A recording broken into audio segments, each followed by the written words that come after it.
Some people say I look like me da. It's VGC, the video game podcast with me, Chris Scullion, Andy Robinson and Pete Donaldson. This week, rumours of a PlayStation handheld and PlayStation talking all things AI. But first, gentlemen, how are we doing? You were both back from Japan, like a couple of wee tourists.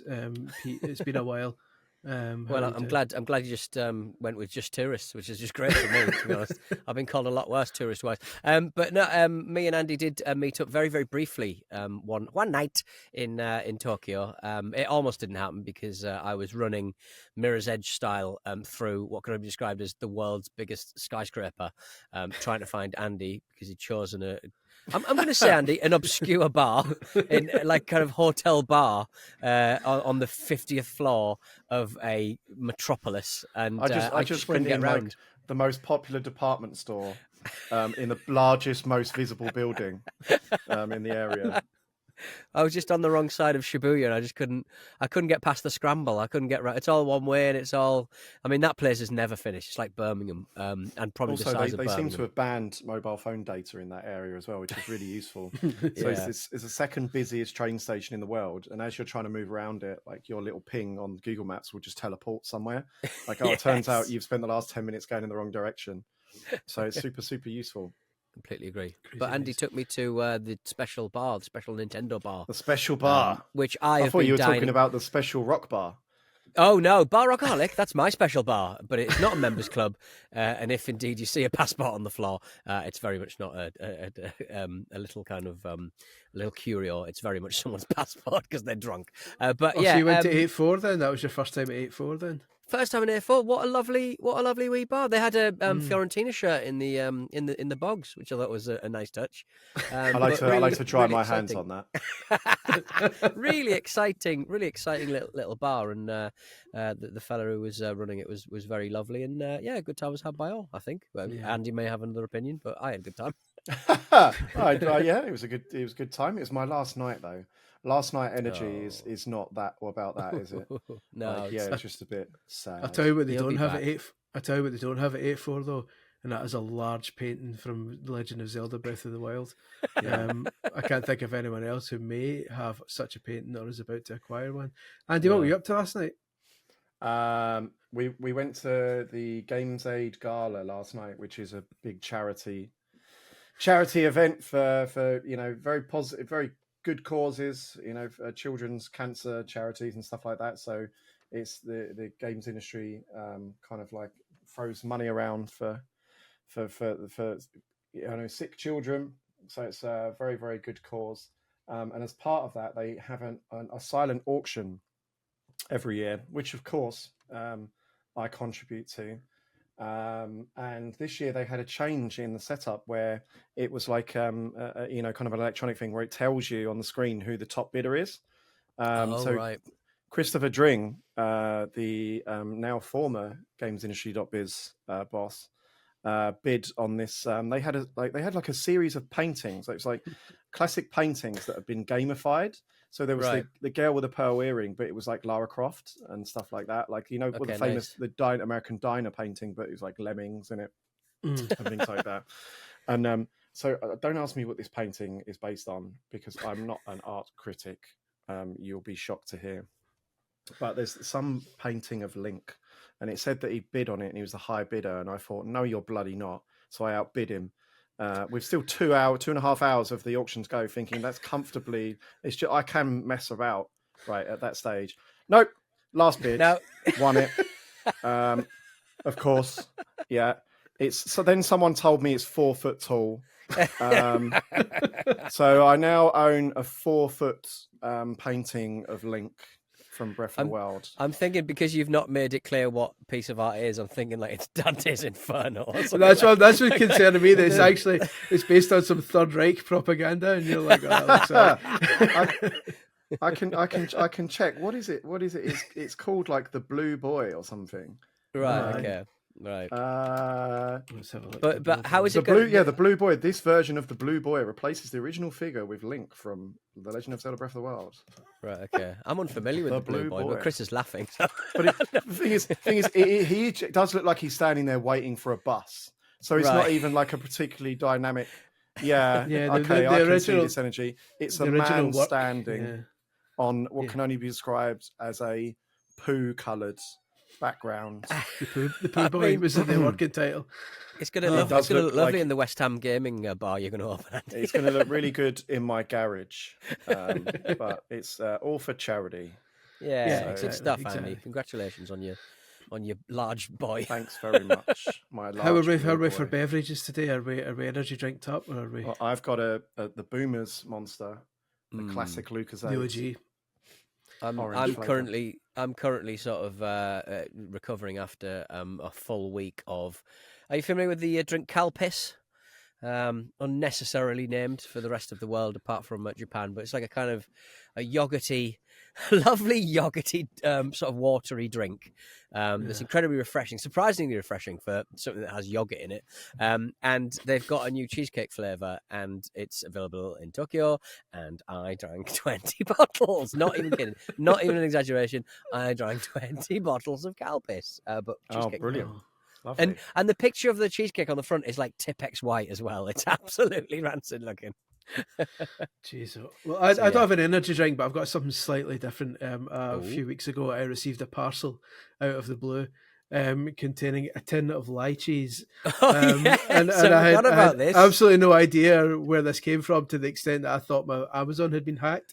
And I was on the Amazon customer services for 30 minutes, while also on Slack saying some bastard sent me some lychees, and I don't know who it was, only for Pete to reveal that it was him, because apparently I mentioned during an energy drink review that I'd never tasted lychees before, and then immediately forgot about it. So Pete, being a generous man, sent me a tin of Arroy D. Lychees. You only get one chance to name your company, innit? You do. Arroy D. So I thought I would eat a lychee instead of being an energy drink. I've never had one before. They're like eyeballs. You're going to have a lovely time, Chris.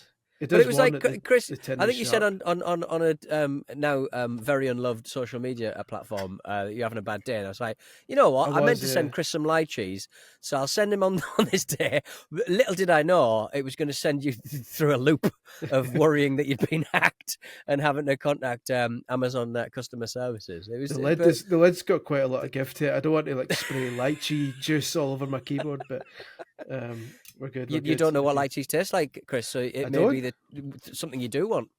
Brought a fork. I'm properly prepared here. So it's a constituency not unlike a bollock. I think at Halloween people use them for eyeballs. It's an unlovable colour.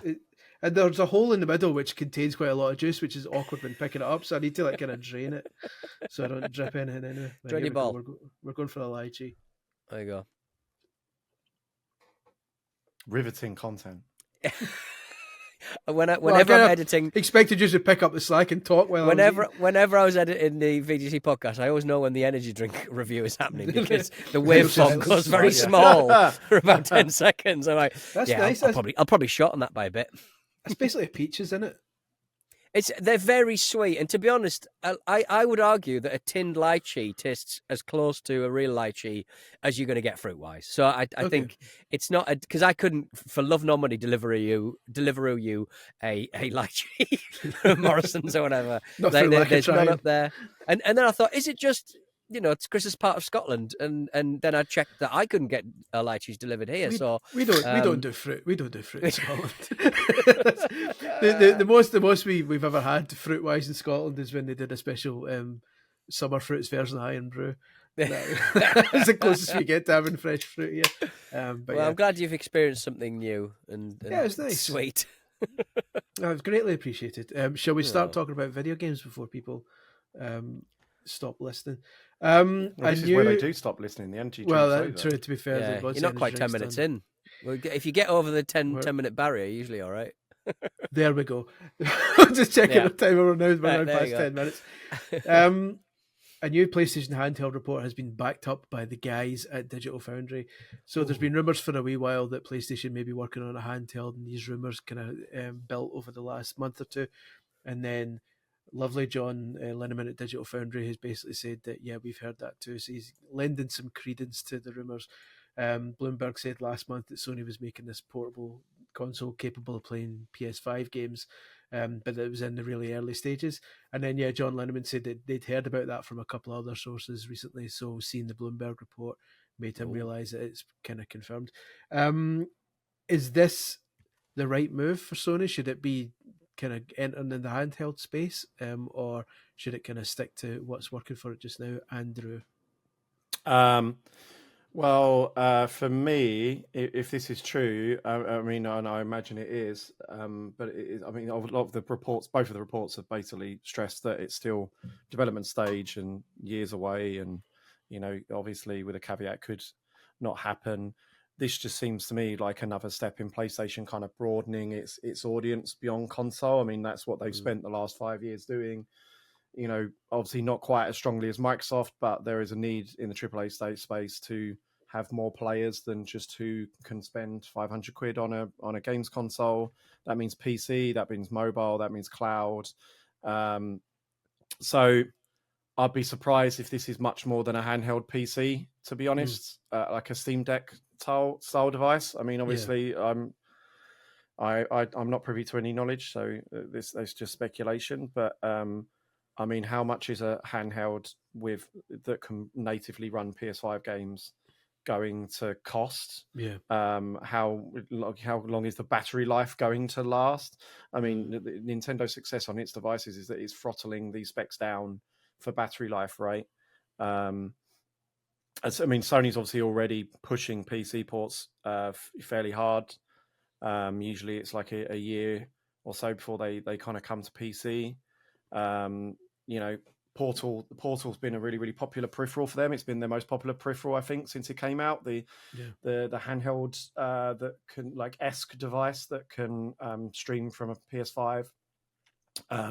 That's probably that, and obviously Switch's strength in Japan and elsewhere, as kind of clearly pushed them in this direction. But yeah, for me, I just imagine that I mean, I might be, Digital Foundry are the guys, obviously, but I'd kind of be surprised if there's going to be a handheld device that can natively run PS5 games that's not 800 quid and lasts an hour. So that suggests that probably the games need to run at a slightly lower spec, which basically, means that it's probably going to be a Steam Deck style device. And it's going to come out at a time when I guess I think you guys spoke about it a few weeks ago on the show about the PS5 Pro, like the kind of everything's heading towards the definitive article, the definitive performance being on PS5 Pro. So where does it pitch that performance wise? I know it'll be like a smaller screen, OLED screen, and they'll probably do a lot of AI upscaling and stuff to get some kind of performance out of it. But I mean, a time where PS5 is probably being left behind, what is going to be the power of this device? Because I mean, presumably there's 800 quid, 900 quid, like kind of Acer devices that can play. Could play PS5 sort of level games anyway. Why is it going to take? If it's going to take another 2 years, when everything's kind of going to be focusing more on the PS5 Pro side of things, I can't figure out where this is pitched. And if they need to do it, surely they need to do it pretty soon. My concern is that it's fine for the Switch because they've got a single platform to work on. Nintendo has this one platform that covers handheld, that covers console. If this thing can't reach the level of PS5 quality, then that means it can't play any PS5 games that currently exist, which means you're essentially creating a second format going forward, especially like you say with the PS5 Pro and then the PS6 following it in a few years. You would have got to imagine 3 or 4 years' time. You're essentially got two formats then, and at the rate that Sony is bringing out first party games, which isn't massively speedy at this point, and as game development's getting more expensive, it's going to take even longer, you would imagine. Is this going to be another Vita situation or a PSVR 2 situation where it starts strong and then they abandon support for it because they have to focus their priorities on the console? I mean, I think in a world where they're pushing all their games onto PC anyway, it's not so drastic. I mean, that's why I say that I suspect it'll be a Steam Deck style device, because their games can already run on significantly inferior machines because they have obviously different spec setups for the PC versions, and it was only till recently that they were released. They had a 2 format setup because the majority of first party games on PS5 are on PS4, which again is not a problem. I mean, Steam Deck runs God of War, and God of War Ragnarok, for example, Those games have PS4 versions. I just think they're reading the room here. The future is really not more, kind of high spec boxes. I would strongly suspect that when the new consoles come, that they're going to move more and more towards the Nintendo model of not kind of going for cheaper alternative parts, making these devices a bit cheaper, try and make them a bit more accessible. Going handheld first kind of makes sense now. It's people's lifestyle, right? Yeah. Is this like a GTA play possibly? If they get their ducks in a row relatively soon, bearing in mind that there's a new handheld that has ridiculous amounts of power at a 900 quid, 800 quid kind of price point every week seemingly being released. Do you think that this might be like, well, this is the only place you can play GTA on mobile right now? Like, no, I can't see them pushing anything out in the next year, assuming GTA actually comes out. I mean, the play that's what that was always going to be the PS5 play, right? They need to. They've been crying out for this big mega PS5 exclusive. By exclusive, I mean generation exclusive that you can't just play on your PS4. Half their players are still on PS4.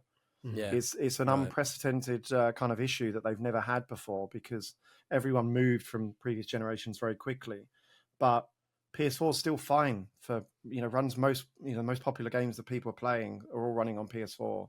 You still play with your friends. It's fine. They need an excuse to get those people to upgrade, and that's what I imagine they're hoping that GTA is. It's going to be interesting in a few years because obviously you've got Xbox. Phil Spencer's talking a lot about an Xbox handheld as well, but again stressing that that's in the early stages as well. You got to wonder 5 years from now what the landscape's going to look like. Whether we've got the Switch suddenly Nintendo is the only manufacturer with a single unit. If the Switch 2 is like the only one, and then you've got a PlayStation console, a PlayStation handheld, an Xbox console, an Xbox handheld. It looks like we're kind of getting closer to Xbox's vision of multiple devices playing the same games. It's like the car industry, isn't it? I suppose every sort of car company has 3 or 4 different kind of a sedan, a sports car, kind of like family SUV and stuff. It's crazy. It's crazy days. I might start drop shipping like was it Soldier Boy who had his own handheld where you just had some cheap Chinese knockoff. I might start doing a Pete Donaldson handheld that you could definitely run everything. It's got loads of bootleg NES games on it. Yes. Some horrific hacks. Speaking of horrific hacks, that's a terrible segue because I'm about to say PlayStation. That's libelous. Speaking of horrific, as in AI, PlayStation says AI can revolutionize gaming, but won't replace the human touch. This is Sony Interactive Entertainment's co-CEO Herman Hulst, who has been discussing the impact that AI has been having on the games industry. He was talking to the BBC and said AI has the potential to revolutionize gaming, but that human input will remain crucial to the development process. He said, and I quote, not my words, the words of Herman Hulst, striking the right balance between leveraging AI and preserving the human touch will be crucial. They actually said something before that, which I've accidentally missed out, which is, I suspect there'll be a dual demand in gaming, one for AI-driven innovative experiences and another for handcrafted, thoughtful content.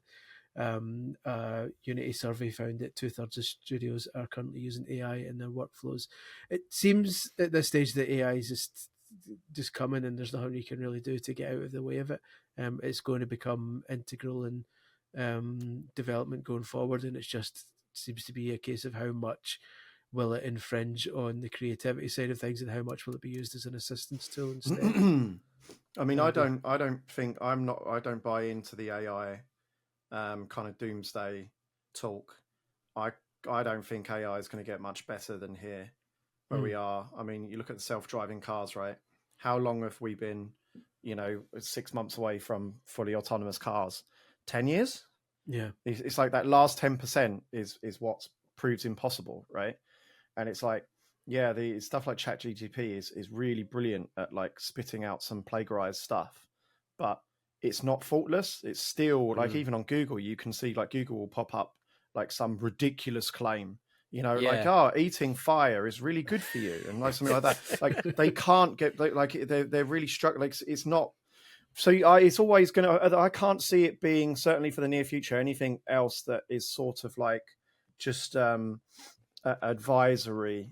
Like it's easy for them to come up with a piece of concept art for a game to try and visualize and come up with the idea, and then real people come in and actually work on the thing, right? So in that sense, someone who obviously is not a developer recently, and so I have not been involved in anything like this, but that would be my educated outside guess looking at it. I mean, what they say is correct, right? Is that it's not going to replace the human touch. If anything, right, Pete, and I'd be interested to know if you agree, people now you see an AI image pop up, you can spot it a mile away, can't you? With PlayStation talking about AI driving innovative experiences, it literally can't. You put stuff in and it spits it out, and it's an amalgam, and it's a greasy dream of what came before. By its very nature, it's a derivation. So you can't sort of say it's ever going to be strictly innovative in of itself. But I would say that you look at like one of the absolute honking failures of gaming this year, Concord. One might say that was the most non-AI created experience, because it was just like it was a Me Too kind of like, put that character in there because it looks like another character. Look at that character, and look at it like I can't remember the game that sort of reared its head last week. That Chinese game that was like a massive copy of Horizon. Of Horizon.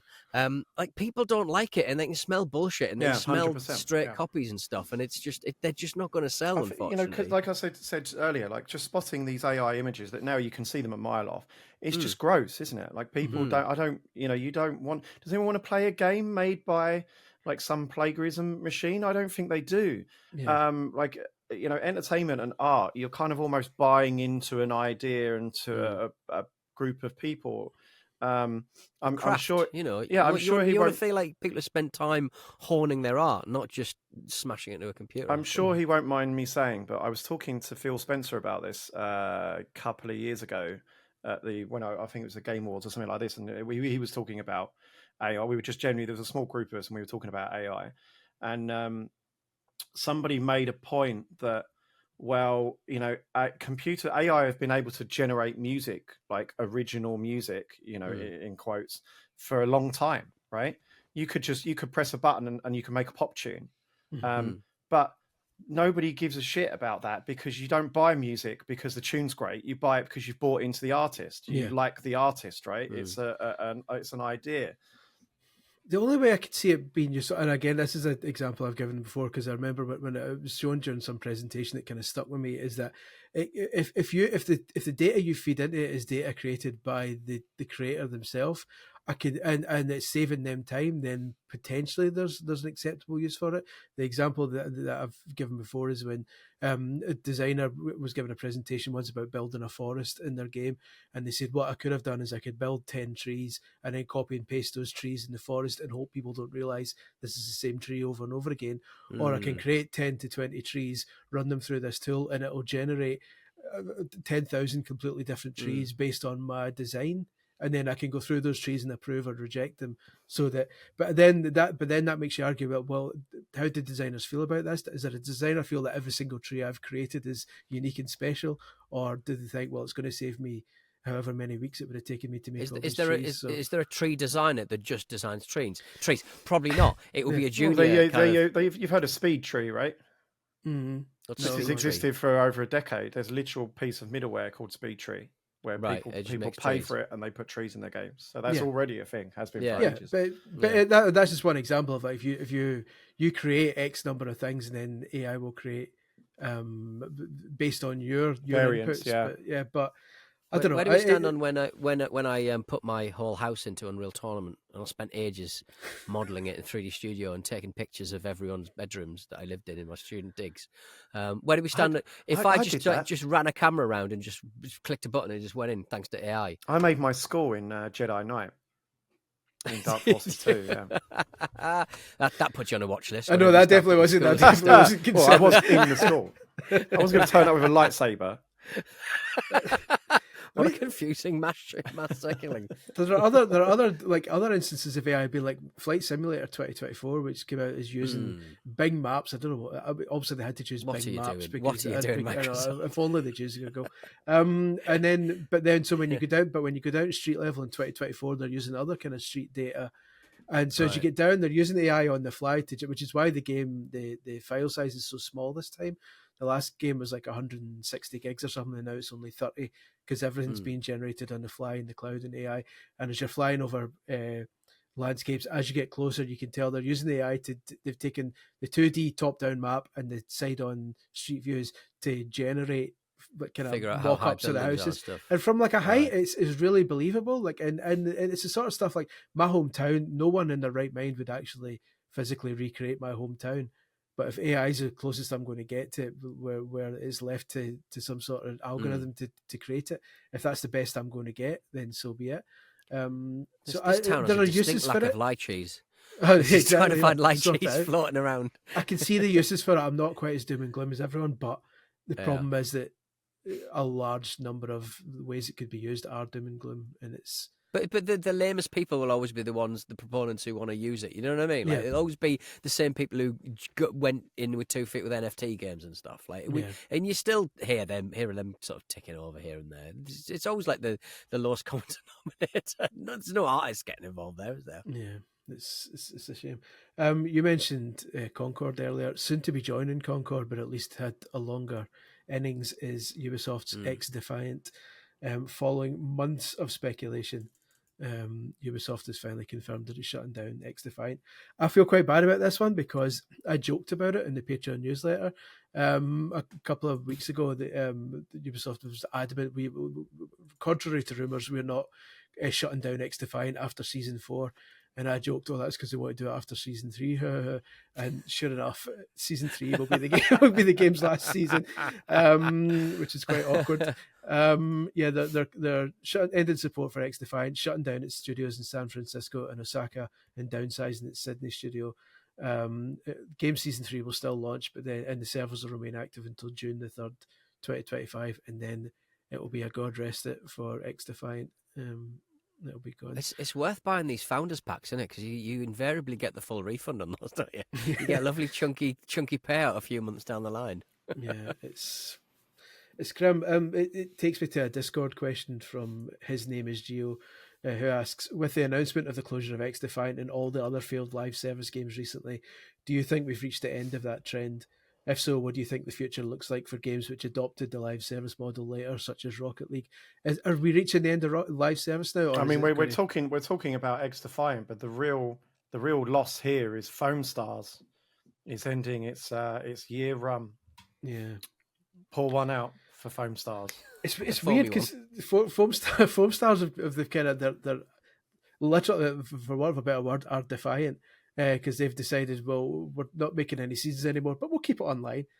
And you're like, why? But Ubisoft really is the example of, like, they are just throwing shit at the wall and seeing what sticks in this. They're so desperate for another big live service game.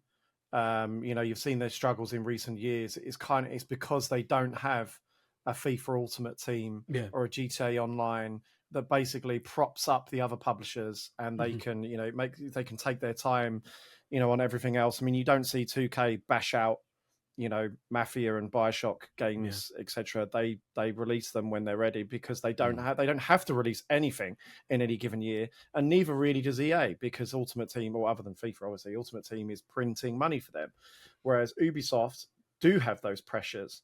They have Rainbow Six Siege. That's about it, I think, unless I'm missing something blatant. So they've been really desperate for this live service game hit. They've put out tons of these now. Like, you can think of what's the battle royale? We can't even remember the name of it, right? They put out like a bunch of battle royales and then closed them like months later. There's something wrong there in the culture, seemingly. I don't know what it is, whether they should have stuck it out with these games, because for all intents and purposes, from what I understand of this game, it was pretty good, right? It's really difficult genre to crack, competitive first-person shooters. And it seems to be that they had a good base down with this, a good foundation that the game was pretty decent. Yeah. And for whatever reason, it launched this summer, so they've not really given it much of a chance at all beyond that. But I guess to the Discord question, it does kind of feel like this is just not even worth the risk, the gamble anymore. This genre, like going for these live service monsters, the white whales, because they just you're trying to tempt players away from these monsters, and they're so invested in these. I mean, and they're good at them. Yeah, I'm not going to toss 20 away 10 games years of experience. Dominate the player base. Like any given month on any platform, 20 games dominate. Like we all know what those games are. Fortnite, Rocket League, Call of Duty, Minecraft, etc., etc., etc. So if you're launching a new one of those, you're effectively like your challenge is to convince people who are, been playing Fortnite for 5 years. They've invested in the platform with skins and unlocks and their friends and community to give all that up and go and play your game. And that's a tough ask. Yeah. Especially when you've got such an annoying shotgun reload animation where he cracks the shotgun in half and then he puts the shell in and it does a little sort of like, it sort of rotates in the barrel. I'm like, get in the fucking gun! I'm dying here! Get in the gun! But it is weird. It's like you say, to all, and as far as I'm aware, like X-Defiant was a really good game, but really good isn't good enough. And like you say, like if like I played UFL launched recently, the free to play kind of football game, and I tried it out for a bit, and I was like, this is good, but I'm invested in EAFC. Like I'm not going to give up all the.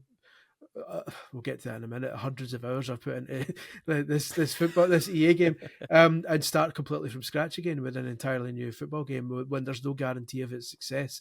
It's like it needs to be a 9 out of 10 game nowadays to draw people away from the live services they're currently committed to, or the live services they're committed to, as was the case with me and Disney Speedstorm, have to just get shit the bed so badly that people start moving away from it and looking for something different. But and trying to sort of drag you away to a free to play game as well, like the football game. I do sort of go, there's an inherent sort of thing at the back of your head that sort of goes, this is a cheap experience because it's free, and it has to be bloody circumspect and bloody good at what it does, because otherwise you're just like, I feel like I'm the product here. Yeah. And especially, there's a psychological thing when you start a free to play game. It's like, at what point am I going to get stung here for money? Because everything, if it seems too good to be true, it usually is. There's going to be a point when I'm going to get rinsed here, and one free drink each, and then you're just like, oh, I've got to buy a bottle of champagne now. It's shameful, but not as shameful as this is where I get slagged off here, because the Xbox Year in Review 2024 is now available for everyone. If you are a regular Xbox player, you can now log on to Microsoft's Year in Review site, pop in your wee gamer score, gamer tag, log in, and then get the grim details of which game you've played more than anything else. Let me find the exact figures here, because your exact figures are embarrassing. God forbid I get this wrong. This year, my number one played game was EA Sports FC 24. This was at the start of the year, which I put 194 hours into. And since its release a few months ago, EA Sports FC 25, I've now put 177 hours into it. So we're talking a combined, 360 odd hours into a football series that, with a career where I should really be focusing on other stuff, it's not ideal. And a cheeky wee 190 hours into Disney Speedstorm as well before I went cold turkey on that. Is there a game this year or in recent years that either of you two would be equally mortified by? I'd love to see. I'd love to see what my Destiny hours were. I wonder if they did a year in review thing for that I could easily pull up. I played Destiny 1 because it came out right when we got made redundant from CBG, and I had kids as well at that same time. So it just came at the right time, basically. I played that 7 hours a day for about 2 years, at least. Jesus. Like it'd be lunch break, Destiny. Work's finished, Destiny. Kids gone to bed, more Destiny.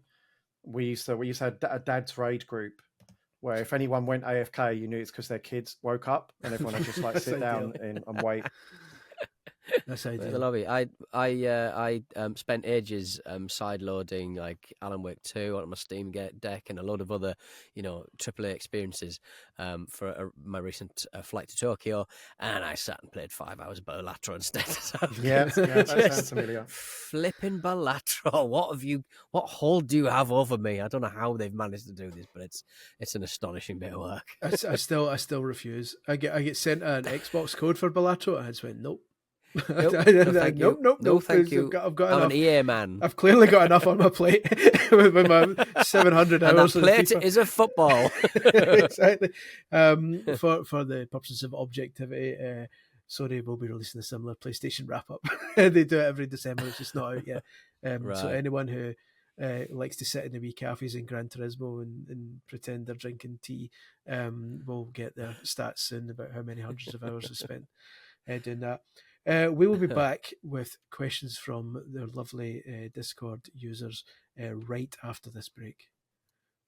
So what's that, 15-17 in the new recording?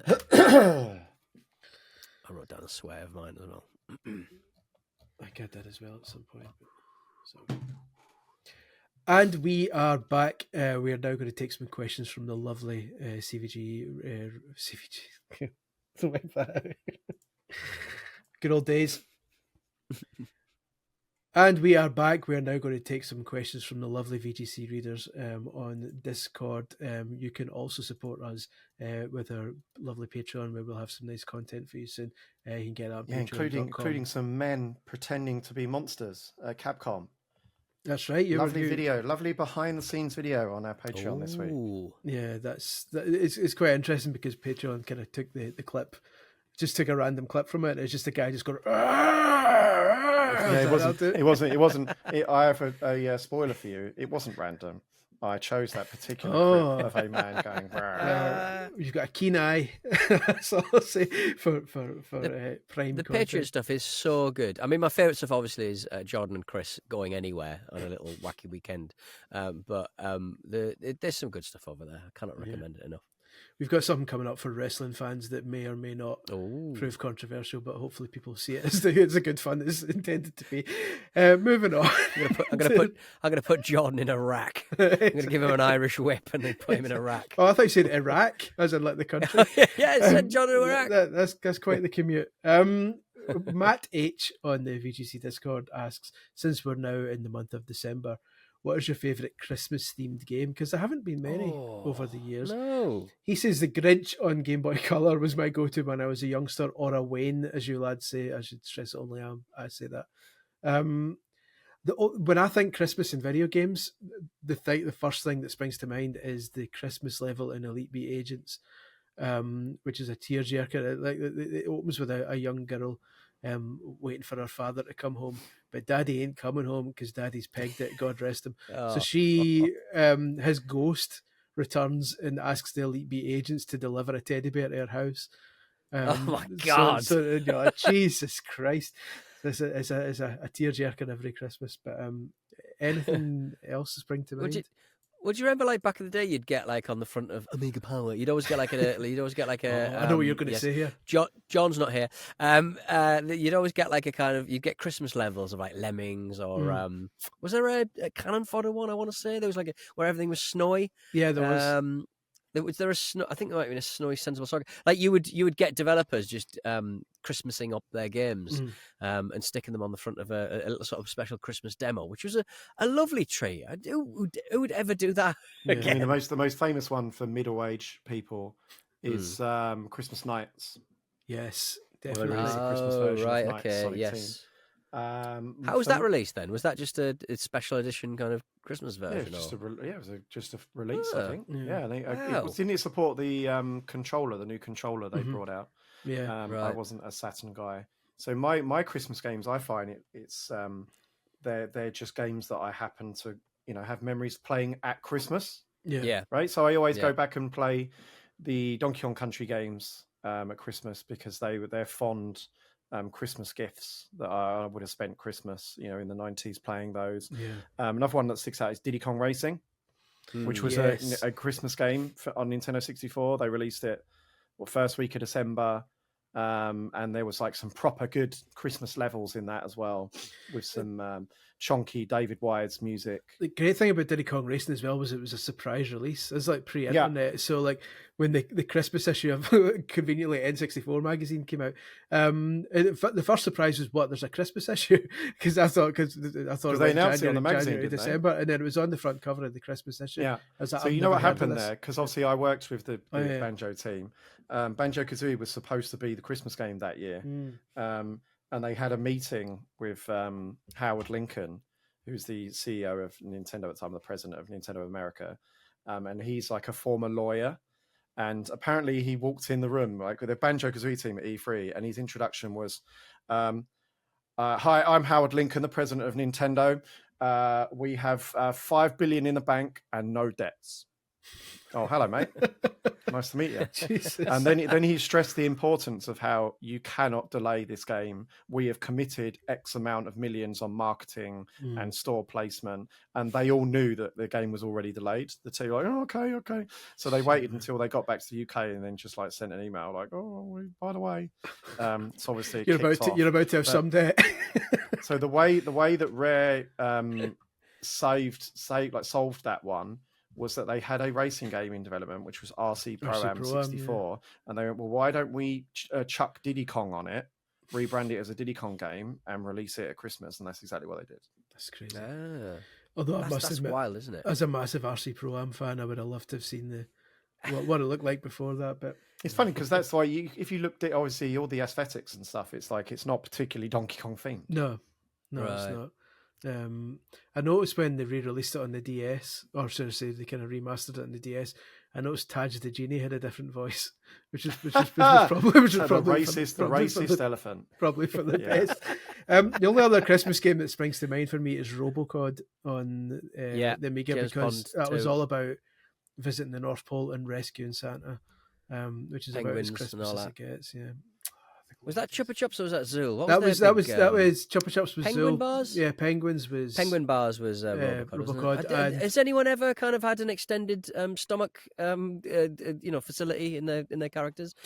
Was it the last great stomach extender? I don't know. Let's also not forget, like, based on what Andy's drinking just now, like the Super Frog on the Amiga, it was Lucasy that gave him his powers as well. So we thought we were better than all that Mac and Me trash of the 80s, but no, we absolutely were not. We very much weren't. Do you remember? And I appreciate we're now descending into Amiga chat now.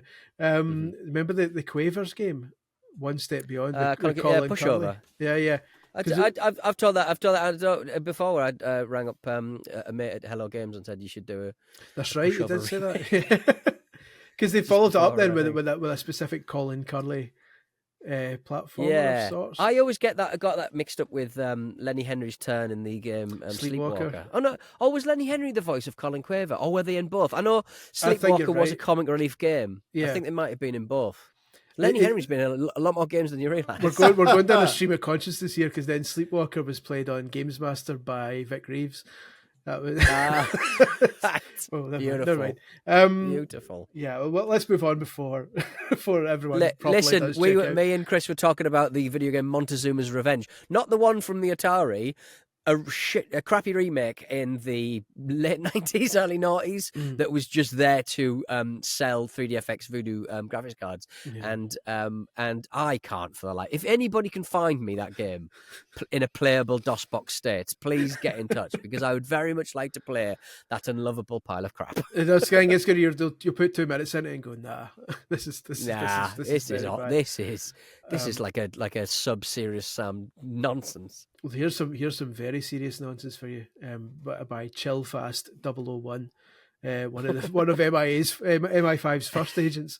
He says there's been some discussion over the last week or so about a comprehensive list of the top 100 games of all time on PlayStation, because it's recently the 30th anniversary of the PS1. It'd be absurd to ask you to list your 100 favourite PlayStation games, but can each of you say what your personal greatest PlayStation, Xbox, and Nintendo game is? And he's allowing third-party games if you associate it with that company. So the best PlayStation game, your best Xbox game, and your best Nintendo game. Your personal favourite. Your personal favourites. of each? Will we go format each or person each? Let's go PlayStation first, Andy. No pressure. Favorite of a PlayStation game. I don't. That's really difficult. Do you want to go Nintendo first if it's easier? Generations as well, right? No, that's even more difficult. It's like 25 years. I'm just gonna pluck them out. Yeah. And then I reserve the right to change my mind after later. the podcast. I love The Last of Us, the original Last of Us. That's got to be my favorite PlayStation game. Just in terms of what it did in storytelling and how engrossing that was. I think it's fair to say that it kind of changed everything for them. Subsequently, Xbox, ODST, Halo ODST, maybe Halo 3 ODST, because it came on Halo. That also includes Halo 3's multiplayer suite. ODST is, I think, my personal favorite Halo campaign. So unless I'm missing some blatant Xbox bangers, that's the one that sticks out. My favorite Nintendo game is Ocarina of Time. I'm very aware that your favorite Nintendo game is usually just the one that came out when you were 12. So it's probably that. But I think if I was picking objectively the best Nintendo game, I wouldn't pick that. But that's my favorite. Yeah. Pete. Oh, I must admit I didn't notice this in the runner earlier, but right off the top of me dome piece. For PlayStation 1, was it Muckyfoot's Urban Chaos? I always yap on about that one. Back in the day. That's very woke of you. Very woke of you. Imagine if those nerds were out back then. It was so offensive in other ways, that game, if I remember rightly. But one of the first open worldy kind of games. And Xbox, probably whatever, Winning 11 7 or something, like whatever. It was, I think it was Pro Evo 5, I think Pro Evo 6 maybe on the 360. And Nintendo, my first Nintendo game system was the Switch, so I'd go for the Mario Brothers. Mario Odyssey. The big one. That was just the best game ever made, I think, in my opinion. For me, Nintendo, like, it'll always be Super Mario Brothers, the first one, just because, again, that was the first one that got me into it. But that's in my heart. In my head, it's Galaxy, the first Galaxy. I think is that'd be close. That's such a great game. Yeah. PlayStation. I think that's the best Mario game. I just do. Yeah, nothing will beat that. It's aged brilliantly as well. Like Super Mario 64 was, I think, probably one of the most revolutionary games ever at its time. Like it's difficult to explain to people who weren't there how mind-blowing it was that game had nailed 3D worlds and navigation that we see in every game since. But it has aged quite badly. Like fighting that bloody camera. But you play Galaxy now, it's still as good as the day it came out. Yeah. The only disappointing thing with Galaxy is the amount of use it gets out of the Wii remote, which makes it harder to kind of properly enjoy it in the modern day. Like, I enjoyed the remaster on the Switch, but not quite the same, because having that Wii remote, it felt better using the Wii remote to point at. I'm ready for the Wii remote to come back, you know. Wii nostalgia is real. I mean, Wii's going to be 20 next year, right? As the year after, it's 2006. So the 20th anniversary is coming up. Wii nostalgia is real. And I'm kind of missing that. Yeah, it's one of those things that you kind of there were so many of them. They're ubiquitous. You see them on Facebook Marketplace, and people are trying to get £60 for an unboxed Wii, and you run up your ribs as. I think we're ready for it again. A system that just works. Yeah, you know, we don't have to download 50 gigs of updates every time you turn it on and update your controller. And I've got young kids, right? And I pulled it out of the loft recently. Like, it was I was getting Christmas decks or something. And they said, oh, what's that, Daddy? And I was sat there thinking, they've got nothing like that. No. The kids these days. Like, even Kinect, they would love Kinect or Wii U. Yeah. You know, that sort of like, kind of gameplay of everyone in the same room. They'd love it. Everyone keeps saying they hope Switch 2 has GameCube support. I want Wii support. I want them to release a Club Nintendo Wii controller that works with Switch 2, and you don't need a sensor bar for it, that you can just play all these kind of... Because there's so many hidden gems on the Wii that a lot of people ignored, because after a couple of years of the Wii, all the quote-unquote hardcore moved away and kind of missed Punch-Out and Sin and Punishment 2 and all that kind of stuff. Like, that deserves a second shot. PlayStation Parappa the Rapper. I know it's not the best game ever, but like, that character is one of my favourite characters. Timeless. And then Xbox was Project Gotham Racing 2. I put so much time into that because it had Edinburgh in it, and I was living in Edinburgh at the time, and I was obsessed with that. So that's my scooting around. Exactly. Are we going to do 486? Your favourite 486 games? Your favourite Pentium 2 Celeron games? Because I'd be bang up for a bit of that. Yeah, definitely. Well, one day we'll do a special episode of our favourite game on every platform. About the 486. Exactly. your favourite. We get 600 and 1200 game. A quick one because we're fast running out of time. By Galaxy, how did Andy establish and maintain all his industry contacts in Japan? Alcohol. There we go. Well, the British like alcohol, and the Japanese like alcohol. Business is done at the bar. Yes. Pretty much in every walk of life, but I would say more so than anywhere else in Japan. Because I met a couple of your mutuals in Japan, obviously, and there's like a lot of I guess in that industry linking the West and the East is there's quite a lot of fixers and kind of like you need that with the language and cultural differences. You do need some middlemen to link you up. So there are obviously lots of friends who I owe many of my introductions to, alcohol and fixers. And finally, just a very short answer needed to your chaps by Viva La Hazy. Given the critical acclaim Indy is getting, was it the right move to have it be released on PS5, given it could be a console shifter? Andy? In fact, I think it's a mistake that it's not on PS5 now.